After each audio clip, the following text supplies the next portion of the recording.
সেদিন যে পিৎজার রেসিপিটি আমি করেছিলাম সেটারই ছোট্ট একটা ভিডিও তোমাদের সাথে শেয়ার করছি। প্রথমেই আমি ডোটা রেডি করে নিয়েছিলাম।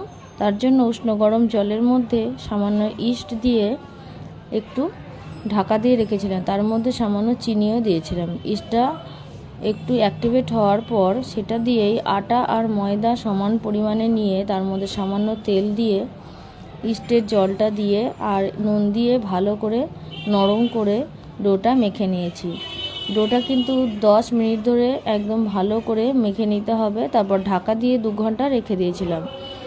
2 ঘন্টা পর সেই ডোটা থেকেই বড় আকারের একটা লেচি কেটে নিয়ে হাতের সাহায্যে এই বেকিং ট্রেটার মধ্যে ভালো করে ছড়িয়ে দিয়েছি বড় করে।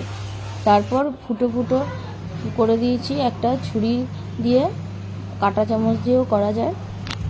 তারপরে প্রথমেই একটু বাটার ব্রাশ করে নিয়েছিলাম ডোটার ওপরে।